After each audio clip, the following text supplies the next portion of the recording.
Olá, bom dia, a paz do Senhor a todos, sejam todos bem-vindos. Somos da Quarta Igreja Presbiteriana Renovada de Osasco, Família em Oração. Nós estamos aqui nos nossos estudos da segunda carta de Paulo aos Coríntios, nós estamos estudando o capítulo 10.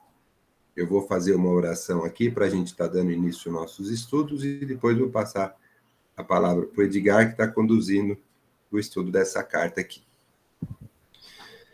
Senhor meu Deus, muito obrigado, Pai. Primeiramente, queremos agradecer por estarmos aqui, reunidos diante de Ti, na Tua presença. Vimos pedir, Senhor, que o Senhor conduza, Senhor, esta reunião, conduza esse estudo, para que tudo saia de acordo com os Seus propósitos nas nossas vidas, Pai. Usa o Edgar, usa todos aqui, sempre de acordo com o que o Senhor tem para nós, Pai. E através do Espírito Santo, envia a tua mensagem para todos nós. Abençoe cada um que está aqui, abençoe as pessoas que vão também ouvir esse estudo depois, através do vídeo. Também pedimos que o Senhor venha abençoar o nosso culto de hoje à noite, Pai. Em nome de Jesus, eu oro a Ti. Amém. Amém. Então, Edgar, bom, só lembrando, né, a gente está no capítulo 10, e aí eu vou passar aqui a bola para o Edgar para estar conduzindo aí o estudo. Edgar? Vamos lá? Tá me ouvindo? Sim. Tá me ouvindo? Tá. Você está vendo o tamanho correto aí? Tá correto. Tá, ok. Tá, então eu vou sair daqui. Ok. Vamos começar. A gente já está aí com parte 22 já de Coríntios, né? Faz um bom tempo que nós estamos estudando o livro Segunda Carta aos Coríntios, né? E a gente está aí acompanhando fases desse livro, né? Tivemos aí uma fase em que Paulo passou por algumas coisas, depois ele veio a umas dificuldades no começo, veio a contornar esse trabalho, né? E aí ele conseguiu, só um segundo, tá, aqui já resolvi. E nós tivemos aí um tempo em que ele veio também resgatando esse povo que ele estava, né, estava percebendo que estávamos perdendo ali em alguns ensinamentos errados, algumas orientações erradas, e ele veio também de determinado momento ser um pouquinho mais duro. Agora a gente já está nessa fase, né, em que temos aí Paulo falando um pouquinho mais duro com o povo, porque existem momentos em que você precisa mesmo, e ele sentiu que naquele momento ele tinha que ser um pouquinho duro para que esse povo entendesse a autoridade dele no sentido de vinda de Deus, né? E ele precisava colocar esse ministério dele de uma forma não só atuante, mas um pouco mais dura, para que o pessoal se orientasse de uma forma direta àquilo que ele tinha proposto no começo da implantação da igreja, então da igreja de Coríntios. E a gente sabe que durante nossa vida, nós temos que, por vezes, nos orientar ali, né? Às vezes as coisas vão acontecendo e a gente vai perdendo um pouquinho o fio da meada e vai saindo um pouquinho daquilo que, às vezes, a gente está determinado a fazer, né? O mundo vem ali, às vezes, tentando nos dragar, nos puxar, nos implantar coisas novas e novas ideias e filosofias novas. Era o que estava acontecendo ali com aquele povo naquela época, né? E Paulo veio ali de uma forma um pouco mais incisiva, um pouco mais direta, nesse capítulo 10 que nós falamos na aula passada, né? E reorientar aquele povo para que eles tivessem mais firmeza naquilo que eles estavam professando. A fé que eles estavam professando estava um pouquinho saindo daquilo que havia sido colocado como base da fé, que era Jesus Cristo, né? E eles estavam caindo um pouquinho nas tramas ali que o inimigo estava traçando ali, para que eles entendessem, não, temos filosofias, devemos pensar assim, vocês estão fazendo, você, por exemplo, está sendo dúbio ali no que fala, quando vem, fala de uma maneira dura, quando está distante nas cartas, e quando você está aqui com a gente, você é um pouquinho mais calmo, mais tranquilo, parece que aceita mais, na verdade não era isso que Paulo estava falando, né? não existia essa diferença entre quando eles falavam, né, o que seria hoje quando se fala pela internet, né, quando se fala ali online, nos Instagrams, nos programas até cristãos que tem no Instagram, na internet, ou até na TV, quando se fala de uma maneira distante, né, ele veio a dizer que quando ele fala nas cartas de uma maneira dura para orientação, quando ele está presente entre eles ali, ele fala de uma maneira mais tranquila, porque é um ponto de equilíbrio ali entre ele, né? Entre ele e aquele povo. Então ele veio mostrar tudo isso, né? E aí agora a gente caminhou assim esses dias nessa fase agora, né? Do 10 ao 13, né? Do capítulo 10 ao 13, em que Paulo vem agindo dessa maneira para reorientar aquele povo. Então ele falava de uma maneira simples para que evidenciasse a Cristo na vida dele e para que eles percebessem o que Cristo fazia na vida dele. Então ele naquela simplicidade na maneira dele falar, não tão eloquente quanto aqueles pregadores daquela época, aqueles que faziam uma pregação mais bonita, mais assim o que seria hoje, mais midiática, mais digital, cheia de telas, cheio disso e daquilo. Ele evitava isso tudo, e não que isso não seja possível de ser feito, né? Desde que Cristo, ao ser pregado, seja genuíno, seja original no sentido de palavra, vindo da palavra, né? Baseado na palavra, né? E ele estava tentando colocar para aquele povo que isso era o que importava, né? Era você anunciar a Cristo e você falar de Cristo dentro da igreja e fora dela, né? Então ele estava tentando enunciar ali, né, colocar como tópicos ali como agir, né? Então ele estava sendo direto e objetivo, falando de uma maneira simples para que aquele povo entendesse, né? E eles estavam ali passando por essa situação, e a gente aí, né, no 12 ao 15 falamos um pouquinho, né? Acho que nós chegamos a ler esse, né, Marcelino? 12 a 15 na aula passada, né? Nós lemos, mas não fizemos as conversas. Sim. Se você quiser, a gente pode ler de novo e... Vamos fazer uma leitura? Vamos. Então, vou ler aqui rapidamente, então, do 12 ao 15. Ok. 12.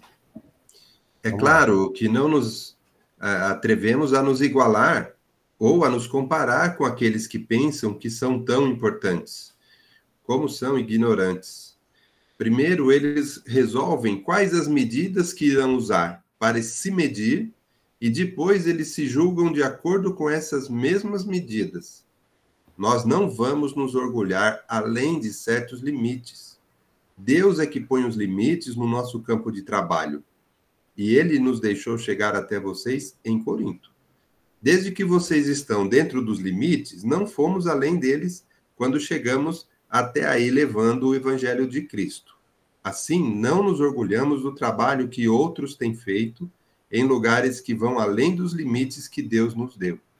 Pelo contrário, esperamos que a fé que vocês têm possa crescer e que nós possamos fazer um trabalho ainda maior entre vocês, sempre dentro dos limites que Deus tem posto para nós. Olha que interessante aí. Nós temos aí, vou até passar uma página aqui para frente, onde diz o seguinte, eu comparei algumas versões ali, né?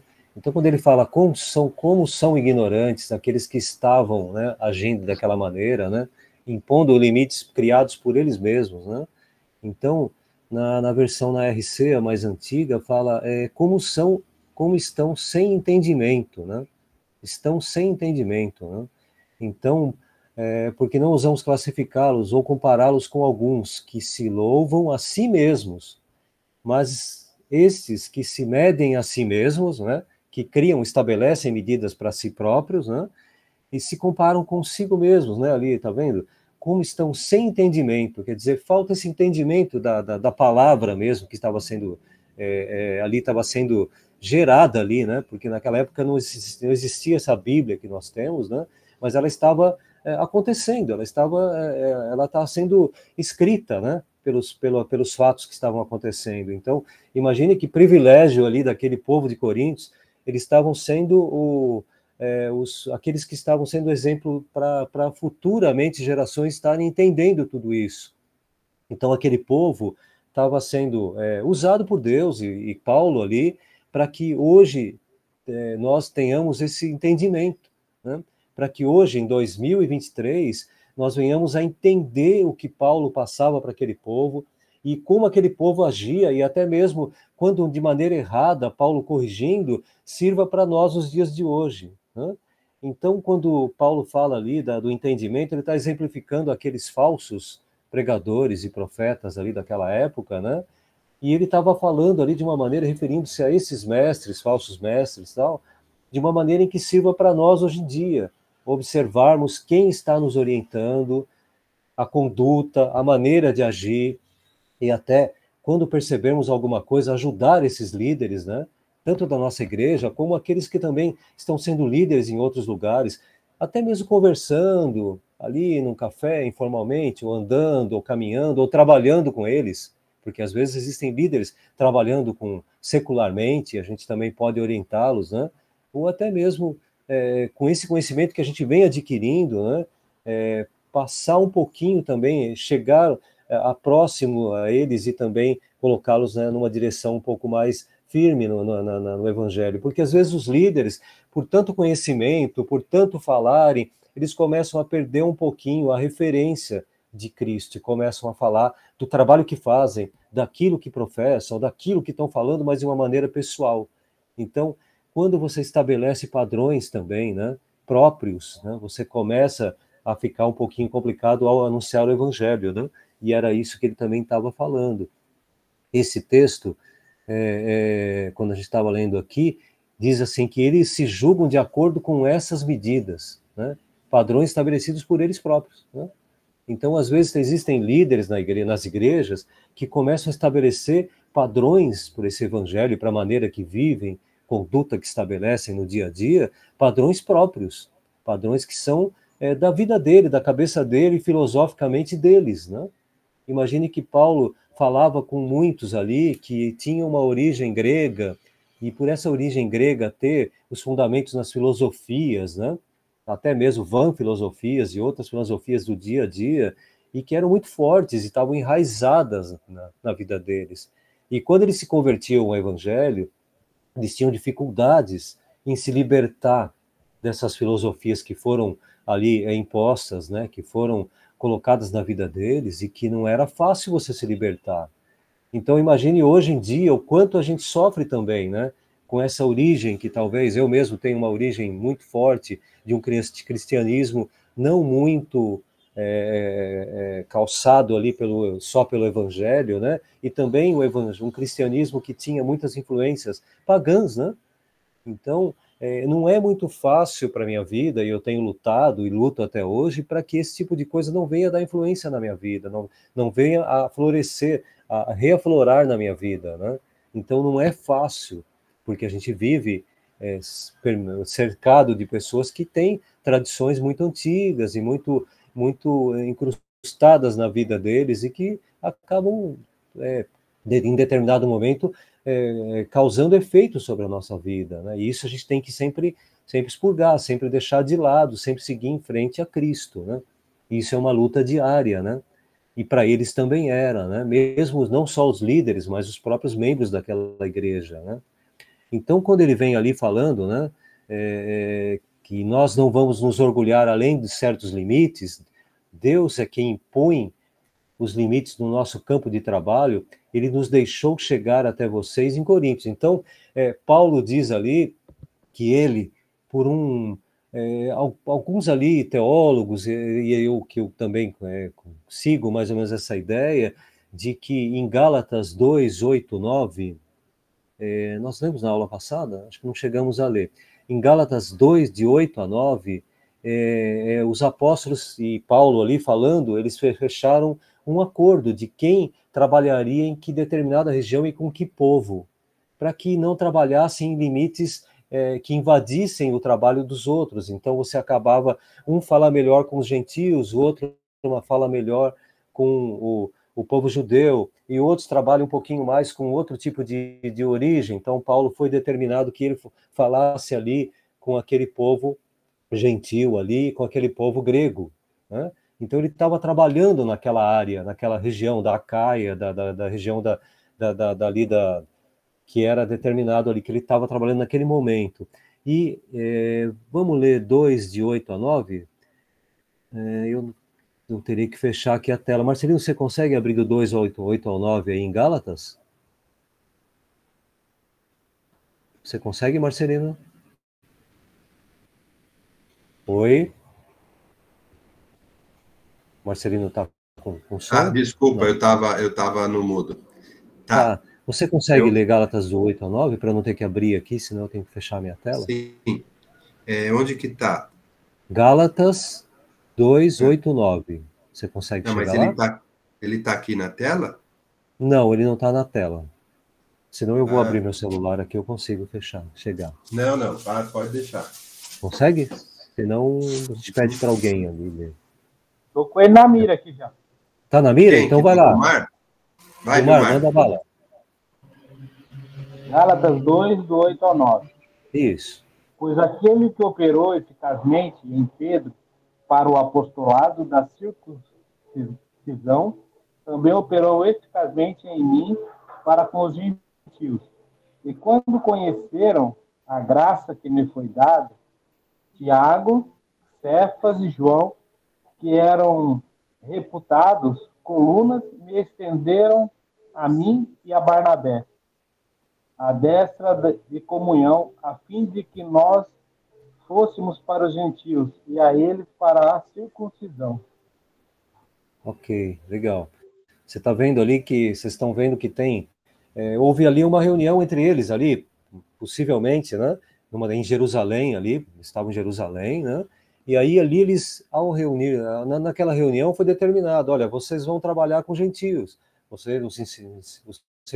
incircuncisados, que são os gentios, os judeus, e alguns ficaram ali, outros ficaram aqui, e aí foi determinado limites, né? Para que um não trabalhasse na área do outro, né? Então, não que eles não pudessem trabalhar, mas existem especialidades, existem especialistas, ou existem determinados lugares onde a pessoa tem mais facilidade ao pregar, ao falar, ou pela origem, ou pelo conhecimento, ou pela dedicação que tiveram para conhecer aquele povo, ou por diversos motivos. Então, existem aqueles que vão pregar lá no Nordeste, e têm facilidades em entrar em regiões, em falar em regiões onde talvez o cristianismo não seja muito claro, e eles conhecem muito bem aquele povo, e vão lá e falam para aquele povo.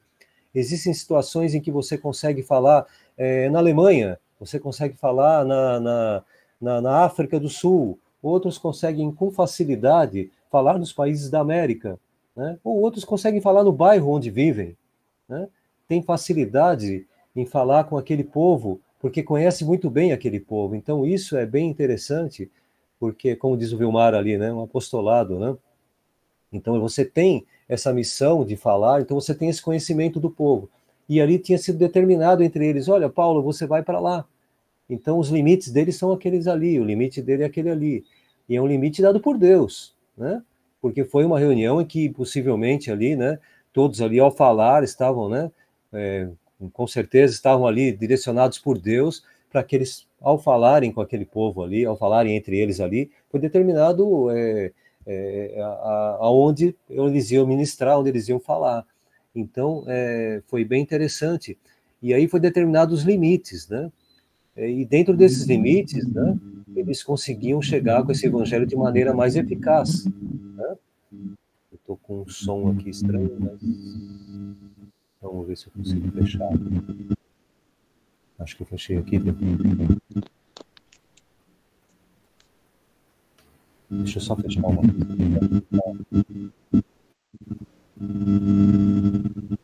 Só um segundo. Vani está com o microfone aberto. Acho que tem um microfone aberto. Deve ser do... É da Vani. Da Vani? Não, eu ia perguntar assim, tipo, nessa época... Tá um barulho bem alto aqui, tá bem alto.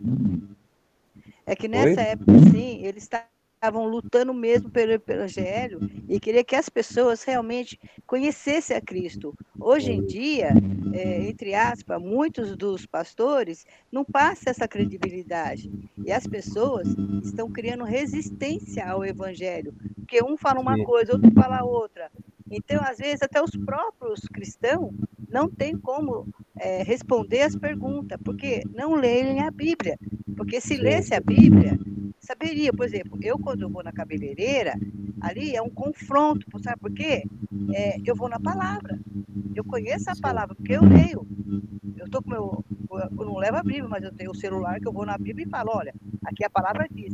E ontem mesmo elas me confrontaram, tipo assim, mas tem pastor que fala que muitas coisas na Bíblia não é verdade. Eu falei, filha, é palavra de Deus, é palavra de Deus. É o que está escrito aqui. Então, é um confronto. Então, as pessoas não estão a fim de ser confrontadas. Elas querem falar, tá isso e acabou. Sim, sim. O conhecimento é vital, né, Vânia? Você tem ali o conhecimento, quando a gente fala de conhecimento, de conhecer a Deus, não só na leitura da palavra, né? A gente tem tempo com Deus, tempo de oração, falando com Ele fala com a gente, no sentido, Ele nos orienta. Então, esse tempo também faz parte desse conhecimento, né? O conhecimento, quando a gente fala, às vezes, a gente também pensa só em Bíblia, né? Mas a gente tem esse conhecimento, a gente conhecer a Deus o tempo todo, buscar esse conhecimento do que Deus quer, né? Para nossas vidas. E às vezes a gente pensa, às vezes, no conhecimento só a palavra, né? Que é também vital para o cristão, mas também, tanto quanto vital é o conhecimento da palavra, é o caminhar, é o conhecer a vontade de Deus, né? E isso nos dá essa credibilidade ao falar, né? Ao saber o que falar em determinado momento, né? Não seja só um conhecimento seu, intelectual, de conhecimento de leitura, mas sim de conhecer a Deus, né? E saber aquilo que é para ser dito em determinado momento, né? Então, isso é fundamental, né? E aí a gente tem ali, seguindo... O som ainda está... Sou eu. É o Vani? Vani? Oi? É o pastor Vanderlei. Pastor Vanderlei? É que eu estou com o dedo levantado aqui, ó. Eu não estou vendo. Até endureceu o dedo aqui. O encarregado é o Marcelino de ver essas coisas, eu não estou vendo aqui. Agora estou vendo. Fale aí. Fale, pastor. Aqui é interessante quando ele fala, Paulo está falando aqui, sobre o limite. Né? É muito. Então, o que Paulo está dizendo? Olha aqui, o meu limite é dado por Deus porque o Senhor me deu esse ministério de ser apóstolo. Isso aqui ele confirma lá em Romanos, capítulo 1, o verso 5, que ele fala sobre isto aí, que Deus tem dado para ele como apóstolo. Olha só, por intermédio de quem viemos a receber a graça e apostolado. Então, o que Paulo estava falando? Olha, o meu limite, sim, eu tenho meu limite. O meu limite é ser apóstolo. E trazendo para os nossos dias, o que é? Nós somos limitados. Limitado no quê? Na palavra de Deus. Nós temos que falar só o que está escrito. Não temos que inventar nada além daquilo que está escrito. O que acontece é que muita gente ultrapassa a palavra de Deus, colocando a sua vontade própria, até mesmo em pregação, não o que está escrito na palavra. Então, todos nós temos nossos limites, né? E quando Paulo está falando assim, olha, meu limite aqui é ser apóstolo, falar aquilo que Deus está me enviando. Amém. Amém, amém. Então, nós temos ali, essa palavra limites ali, ela tem diversas aplicações nesse texto aqui, né? Os limites do conhecimento e do conhecimento de Deus, até quanto você vai falar, aonde nada que ultrapasse aquilo que vem de Deus, né? Como o pastor está falando. Existe essa questão mesmo de ele foi enviado por Deus ali, né? Para esse trabalho naquela região, e por que não todos ficaram concentrados numa região só? Então está lá, Tiago numa região, Paulo está aqui, o outro está... Então cada um tem seu, né? Cada um tem seu lugar para trabalhar, né? E determinado ali, e sua facilidade para falar para determinados povos, né? Então tem ali, né? Nós nos orgulhamos do trabalho, né? Não nos orgulhamos do trabalho que os outros têm feito ali. No caso ali, alguns estão fazendo coisas erradas, então ele não vem a trabalhar né? Não vem a enaltecer um trabalho errado ali. Mas aqueles que estão trabalhando corretamente, eles têm esses limites, e foram dados por Deus, né? Então, ele não interfere nas áreas que os outros estão trabalhando, né? Pelo contrário, olha lá, esperamos que a fé que vocês têm possa crescer. Então, ele não, esses limites, né, eles vêm a fazer a gerar crescimento, né? Crescimento naquele povo que você está trabalhando ali, para que possamos fazer um trabalho ainda maior entre vocês. E quando esse povo estiver, esse povo tenha aprendido o suficiente, crescido na fé e fortalecido, tanto pelo evangelho quanto pelo trabalho que é feito naquela área, aí sim, né, esse povo vai sair e fazer, né, os discípulos naquela área ali. Enquanto eles estiverem com essas ideias erradas, né, que eles não espalhem essas ideias erradas por perto. Então ele veio a corrigir, né? Ele estava ali para corrigir. E aí a gente tem ali alguns textos que falam, são bem interessantes, né? Dessa questão do orgulho na questão da sabedoria. Eu achei bem interessante, coloquei ali Jeremias 9, 23 a 24, eu vou dar uma lida ali, que ele está até na tela, mas é bom a gente reler para isso saltar aos olhos, né? E aí Deus falando ali, né? O sábio não deve se orgulhar da sua sabedoria, nem o forte da sua força, nem o rico da sua riqueza. Se alguém quiser se orgulhar, que se orgulhe de me conhecer e de me entender, porque eu, o Senhor, sou Deus, Deus de amor, e faço o que é justo e direito no mundo. Estas são as coisas que me agradam, e eu, o Senhor, estou falando. Em Jeremias ele está falando ali, e um alerta, né, para que a gente possa também se posicionar diante daquilo que a gente tem adquirido, né? Quando adquirimos sabedoria, até mesmo na palavra, né? Sabedoria baseada na palavra, que isso, né, seja um motivo, que não seja um motivo, essa sabedoria que você adquiriu, ela seja algo que você venha admitir e a lembrar sempre que Deus que te dá essa sabedoria, né? Que Deus pode te proporcionar essa riqueza até material, né? Que Deus possa até, que você tenha que entender, né? Que você consiga entender essa força, né? A força física mesmo, né? Que vem de Deus. Então, que esse orgulho não seja algo pessoal, né? Mas que seja um orgulho da força que Deus te dá, do conhecimento que Deus te dá, da riqueza que Deus te dá, né? Então, o tempo todo venhamos a entender, né, que tudo isso que Deus te dá tem um propósito. E se Ele te dá conhecimento, é para que você leve esse conhecimento. Se Deus te dá força, é para que essa força te faça chegar até lugares mais distantes, ou que te faça enfrentar situações mais difíceis, para que você leve o Evangelho ou para que você faça a obra.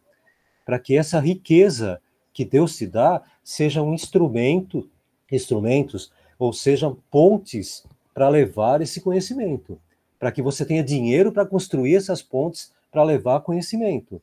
Então, no sentido figurado ali, para que ele te dê mesmo essa condição de construir essas pontes para ultrapassar situações e levar conhecimento.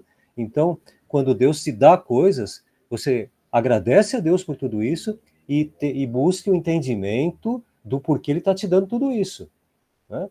Vai chegar um momento da sua vida que ter riquezas, que ter conhecimento, né, que ser forte, entre aspas, né, quando a gente vai chegando à velhice e tudo mais, eu ainda estou longe, né, mas vamos dizer assim, né, figurativamente, né, mas assim, quando a gente vai chegando no momento da vida, algumas coisas começam a passar a não ter tanto sentido. Então, que você tenha muita riqueza, mas que essa riqueza não seja utilizada na obra e para trabalhar, né, esse tipo isso que foi dado a você, isso passa a não ter muito sentido, né? Então há de se preocupar. E ele está avisando ali, né, que o orgulho não deve estar baseado naquilo que você tem, você é ou você faz, e sim em estar sendo um agente dessa palavra de Deus, sendo um agente na obra de Deus, né, sendo um servo na obra de Deus, né? Então, isso é que é muito importante. Nós temos ali, até eu coloquei um texto ali, isso eu coloquei só para ilustrar, mas o defender o evangelho, como a gente tinha falado já nas aulas passadas, usando as armas de Deus, né? A santidade e a vida com Deus, e não a promoção do homem, não usar esses métodos, né, carnais, que são esse que dá esse crescimento, para que o crescimento seja saudável, né? Então, sempre levando-se em conta de que a vida sua na igreja está calcada, está alicerçada no espiritual. E o demais as coisas vão ser acrescentadas, né? E utilize isso que vai ser acrescentado para que sejam instrumentos para a obra de Deus, né? Então, Paulo deixou bem claro para esse povo que estava sendo mal orientado, de que tudo aquilo que estava sendo dito era errado, né? E que aquilo que ele estava percebendo, né, naquele povo não era nada, não era saudável, não era agradável aos olhos de Deus, né? Vamos no 16 ao 18? Olá, Marcelino. Vamos, vou ler então aqui o 16, 17 e 18. Eu estou com problema de som aqui, mas está devagar. Tá me ouvindo? Então vou ler aqui, ó. Vou ler o versículo 16, o 17 e o 18. Ok. Vou pedir que os irmãos fechem o microfone, tá? Estou ouvindo alguns ruídos. Aí. Então vamos lá, de versículo 16. Então poderemos anunciar o evangelho em outras regiões, além daquela onde vocês moram. Isto sem entrar em campos de outras pessoas, para não nos orgulharmos do trabalho feito por elas. Como dizem as Escrituras Sagradas, quem quiser se orgulhar, que se orgulhe daquilo que o Senhor faz. Pois a pessoa só é aprovada quando o Senhor a aprova, e não quando é aprovada por si mesma. Olha que interessante, né? Olha que interessante o que a gente estava falando. Existiam determinadas regiões ali onde Paulo tinha sido orientado por Deus a estar trabalhando naquela região, né? E aí ele estava trabalhando ali, e aquilo tudo estava também recebendo esses falsos profetas e esses falsos pregadores que estavam entrando nessa região, né, onde ele estava trabalhando. E também aqueles que a gente estava falando naquela reunião de Jerusalém, que estavam trabalhando em outras regiões. Então, ele estava incumbido de levar o evangelho naquela região, naquele momento, e essa era a função que tinha sido determinada por Deus, e ele se orgulhava de estar trabalhando naquela região e levando o evangelho de Cristo, né? Então, o orgulho não era dele estar sendo um grande líder ali, ou coisa parecida, né? Um grande pregador, Não, ele estava se orgulhando do trabalho feito, inspirado por Deus e por Deus, né? Para Deus, para agradar a Deus por aquele trabalho que ele estava sendo feito. Então, o orgulho se completava na alegria que Deus tinha diante daquilo que ele estava fazendo. Então, nós podemos estar felizes, orgulhosos do trabalho que estamos fazendo, mas mediante a alegria que estamos proporcionando para Deus. Deus está alegre, porque você está fazendo a obra dele de uma maneira, além de eficaz ali, além de voluntariosa, porque você está fazendo não por troca por dinheiro, nem por fama, né? Nem por algo que venha a distorcer o evangelho. E isso dava alegria, né? Tanto para você, para ele que falava, como para, vamos dizer, nos dias de hoje, a alegria do pastor de estar falando o evangelho, de estar levando o evangelho para todos ali, ou nós mesmos ali, os membros da igreja, a alegria de estar trabalhando na obra, né? Então isso é que nos move, que deve nos mover, né, dentro da igreja, né? Essa coisa em que o elogio, né, das pessoas que estão por perto, venham sim a constatar de que esse trabalho que você está fazendo que dentro da igreja está surtindo efeito. Quando alguém fala, puxa, que legal isso que você está falando, que legal que você está levando a palavra, que bom que você está se dedicando aqui ou ali, gostei muito do trabalho que você fez com as crianças, com os jovens, com os casais, os trabalhos que você tem feito na igreja, ou no louvor, ou aqui na aula, quando a gente trabalha.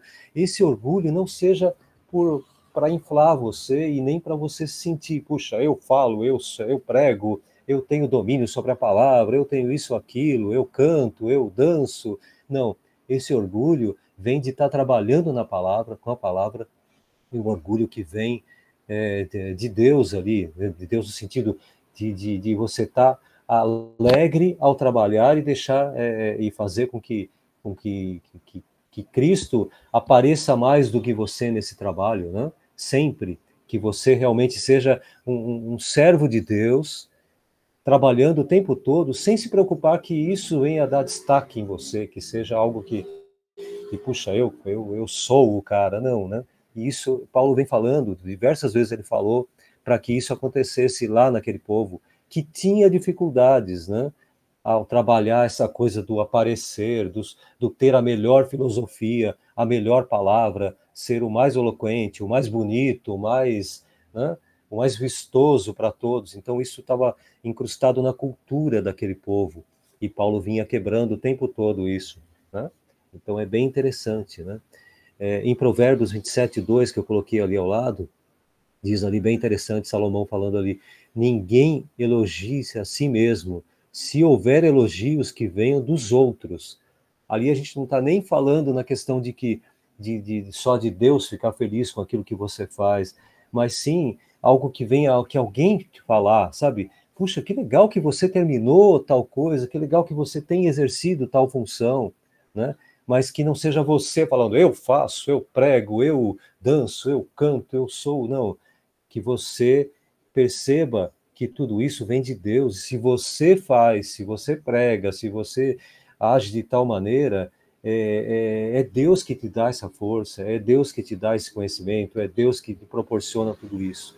Então Paulo vem ali dando essa orientação, e até mesmo o elogio dos outros, né, que estão próximos, que é importante para te motivar a continuar, e não seja um fator, né, de que mantenha você na obra, que você não venha se balizar com as pessoas falando, ou mesmo você se gloriando, não, que a glória venha, que vá para Deus, porque é Ele que merece essa glória, e Ele que te mantém e te sustenta nessa obra. Então, que a gente tenha sempre claro, né, isso na nossa mente, né, que a nossa mente seja sempre balizada no porquê trabalhar na igreja, porquê cantar, porquê pregar, porquê levar a palavra, porquê trabalhar na igreja, porquê limpar a igreja, porquê manter a ordem, porquê isso tudo tem um porquê. Porquê? Para agradar a Deus, né?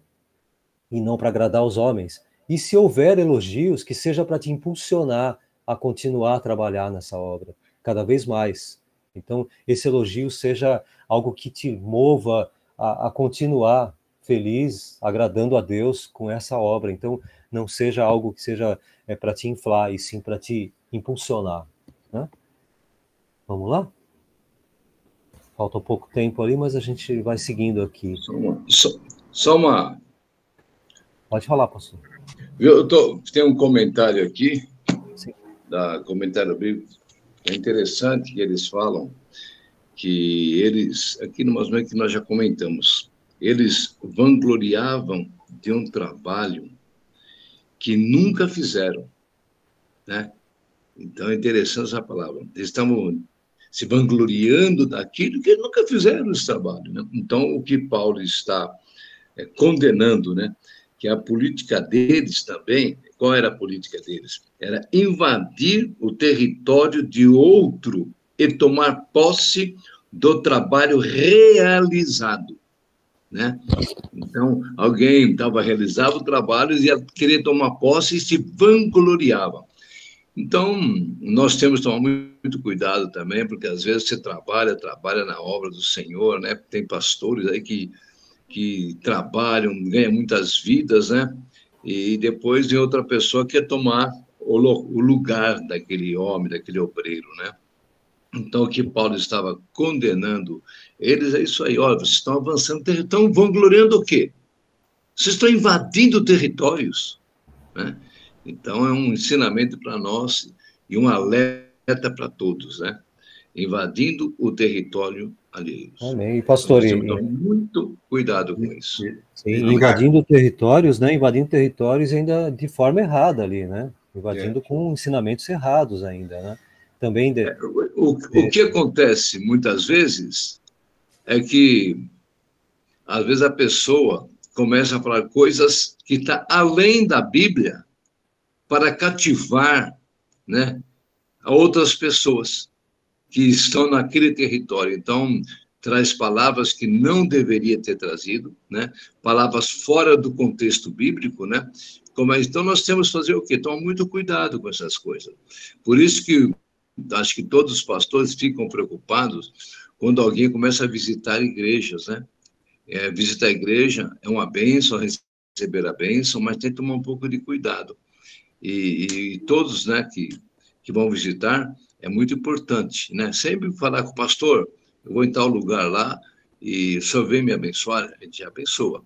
Então, toma cuidado, porque tem muita gente que está invadindo territórios de outros. Até no dia de hoje. Faz parte, né? Faz parte. Sim. Sempre fez, né? Então, é um cuidado que nós temos que ter. Amém. O importante também, né, pastor, é que a gente fala, se a igreja se fortalecer, como a gente está falando, tanto que a gente fala do estudo bíblico de manhã, ou que até mesmo possamos daqui a um tempo aí desenvolver mais estudos dentro da igreja, porque quanto mais a igreja conhece o evangelho, quanto mais ela conhece e discute ali, conversa entre os irmãos e acaba criando esse link com a palavra o tempo todo, ao visitar uma outra igreja, ela vai conseguir discernir entre o que é correto e o que não é correto. Então, se o irmãozinho sai da nossa igreja, vai visitar uma outra, e ouve alguma coisa errada, e acaba se corrompendo com isso, é porque está faltando alguma estrutura aqui. Perfeitamente. Então, há de se desenvolver aqui o irmão, para que ele possa crescer no conhecimento, e aí sim, visitar as igrejas sem problemas de, puxa, mas isso está estranho, isso daí é anátema, isso está fora da palavra de Deus. Então, ela consegue extrair um bom louvor, extrair alguma coisa da palavra, mas quando ela ouve alguma coisa estranha, ela fala, opa, isso está errado.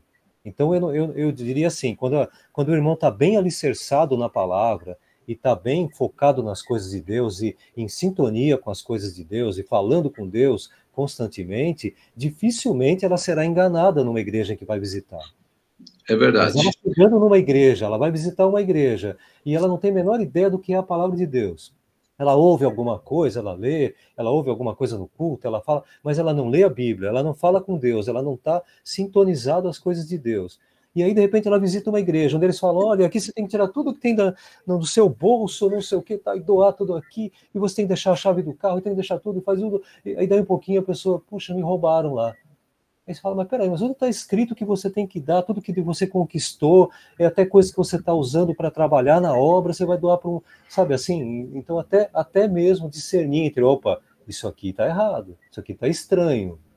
Ou algo que diz que Jesus falou tal coisa. Você fala, não me lembro, eu não li isso nos evangelhos. Como assim? Não me lembro em nenhum lugar da Bíblia que Jesus falou isso. Então você já começa a discernir, opa, tem coisa errada. Agora, quando você não tem conhecimento, o que falar vira Bíblia, né? Viu, Edgar? Por exemplo, a escola dominical é o melhor órgão que tem na igreja, porque é onde você pode participar conversando e tirando dúvida. E, infelizmente, nem todos, né, gostam da escola dominical porque não gostam de aprender realmente, ou porque talvez não tenha tempo, sei lá, algum motivo. Agora, qual é a preocupação? O que acontece muito é que a pessoa não lê a palavra, não participa, não ora o suficiente. Aí vai visitar uma igreja, vê, nossa, mas foi uma bênção lá, nossa, uma vez que vai na igreja, nossa, foi uma bênção lá, precisa ver que coisa, e começa o quê? Convidar outras pessoas para participar, precisa ver como que é a igreja lá. Mas por que acontece isso? Porque a pessoa não participa da escola dominical, a pessoa não lê a Bíblia o suficiente para entender o que ela fala. Então, não tem que nossa igreja jamais é melhor que outra igreja. Nós somos simplesmente servos de Deus para obedecer a palavra do Senhor. Mas existe um perigo muito grande disso aí, de pessoas invadir o território. E, às vezes, nós damos espaço para que seja invadido o território. Nós damos espaço. Então, por isso que os pastores, todos, né, quando fica preocupado quando um membro começa a visitar outras igrejas. Visitar uma igreja é bênção. Vai num trabalho especial, glória a Deus pelas igrejas abençoadas que existem, né? É importante, sim, sem dúvida, mas temos que tomar muito cuidado, né? Com essa invasão, com a igreja que você vai num culto, acha que, nossa, não é assim. Então, assim, o mais importante é você estar o quê? arraigado na palavra de Deus, ler. Por isso a Bíblia fala, não é só ler, ler e meditar, né? Meditar. Amém. Só eu vou falar aqui, não. Continue. A Radassa quer falar. A Radassa levantou a mão. É, a Radassa. Bom dia, gente. Desculpa, eu entrei faz uns 20 minutos. Desculpa. Olha aí. Eu acho que esse tema é bem interessante, né? E além do que meu pai falou agora, eu acho que também não é bem assim, né? Eu acho que tem outros lados também. Por exemplo, né? Quando a pessoa quer visitar alguma outra igreja, eu acho interessante também, tanto é que para trazer alguma coisa de diferente da outra igreja. Porque o que eu acho que mais importante é o aumento da membresia cristã, independente de onde ela está. Mas eu acho que também, por que essa pessoa está procurando outra igreja? Né? Eu acho que a pergunta inversa também é bem interessante. O que tem faltado na nossa igreja? Por exemplo, nosso ministério infantil, falo pelos juniores, tá? Quantas pessoas estão aptas ou querem, têm um coração voltado para esse departamento, ou para o outro, ou para intercessão, ou para enfim. Por quê? O que está faltando? Eu acho que também, eu acho que tem ambos lados, né? A pessoa ir e levar pessoas, e também a falta também, a gente olhar, como minha mãe falava, né? Olhar o zoinho para nosso coração, inverter o olhinho para o nosso coração e falar, peraí, mas o que está faltando aqui, né? Então, assim, eu acho que a gente tem que orar muito para primeiro fazer uns discípulos, né? E também preparar as pessoas para a igreja através do estudo, como o Edgar está falando, mas também ficarmos atentos, não somente por que a pessoa está indo. Eu acho que a pergunta ideal seria o que tem faltado aqui, né? Qual é a área que mais cresce na igreja? É onde Satanás, qual é a área que Satanás mais pega, que é onde é as crianças, gente. Se a igreja não investir em criança, não tem pai. Se a igreja não investir em criança, não tem membresia, né? Porque essa criança vai ficar junior, vai ficar jovem, vai ficar adolescente e vai ficar adulto. Eu acho que tudo começa na criança, né? Então, eu acho que o que tem faltado? A gente tem que olhar para o nosso coração, cada líder, né? Cada presbítero. O que tem faltado? O que eu posso fazer a mais, né? E, claro, cada um no seu dom, cada um na sua paciência, mas ter o coração voltado também para aprender. Eu estou no meio dos juniores e eu não sei ensinar, mas pela deficiência que o departamento tem, eu fui lá e estou fazendo, né? Então, assim, eu acho que é mais por aí também. Tem gente que quer ajudar, mas tem preparo, né? Então, assim, eu acho... E a nossa igreja é uma igreja muito boa em ajudar, viu? É uma das igrejas que eu acho que muito boa para ajudar. Era só isso mesmo. Legal, Radassa. Esse é um assunto bem bacana, bem complexo, né? A gente estender também, precisaríamos de uma meia hora aqui para conversar sobre isso, porque tem muita coisa legal. Nós temos 2 minutos aí, né, Marcelino? Sim, acho que já poderíamos deixar para o pastor fazer a oração final, para aí o capítulo 11 a gente começar domingo que vem. Tem o 11º aula que vem. É muito interessante. Já falta 2 minutos. Até menos 3, aí. Tem que ter... Amém. Então, sabe que todo esse estudo, por isso que a escola dominical é importante, porque cada um vai falando alguma coisa e nós vamos tirando uma conclusão, um ajuda o outro, né? E quando se fala de visitar a igreja, visitar é no sentido, às vezes, não só visitar, mas você convida a pessoa e fala, nossa, precisa ver a igreja lá, que é isso, e despreza a igreja que a pessoa está frequentando. Mas só que quando a pessoa estava precisando de uma oração, tal, e da bênção, da salvação, foi naquela igreja que ele conseguiu, né? Então, logicamente, que tem igrejas que nos ensinam, nos ajudam. É importante visitar? Lógico que é importante visitar, como eu falei, mas é importante o pastor saber que onde você vai indo, para o pastor te abençoar você, né? Por exemplo, o filho do Marcelo, o que aconteceu com ele? Ele veio falar para o pastor, eu queria fazer assim, frequentar lá 3 dias numa igreja, que vai ter um trabalho especial. Olha a atitude dele, né? E é a atitude do pastor também lá. Falou assim, pastor, tudo bem? Eu falei, lógico que vai aprender e traga essa bênção para nós. E eu até assinei um documento, né, permitindo, né, autorizando ele frequentar por 3 dias esse acampamento. Olha que coisa linda. Ele vai trazer coisas maravilhosas para nós. Amém? Pai amado, muito obrigado, Deus amado, por essa escola dominical tão gostosa, tão abençoada, Pai amado. Agora abençoa o culto de hoje à noite, meu Deus. Pai amado, realmente, nossa igreja, Pai amado, nós precisamos, Pai amado, crescer na palavra e todos nós temos nossos limites, Pai. Obrigado por tudo. Desperta, Pai amado, a nossa igreja para participar desse estudo que é tão importante para a nossa vida espiritual. Obrigado, Deus, por tudo eu quero te louvar. Abençoa todos que estão participando e aqueles que vão participar. E a graça do nosso Senhor e Salvador Jesus Cristo, o grande amor de Deus e nosso Pai, eterna e bendita consolação do Espírito Santo, venha sobre todos em nome de Jesus. Amém! Hoje 1 minuto, hein? Amém. Amém. Alô, Deus abençoe. Boa noite. Shalom, Adonai. Paz do Senhor.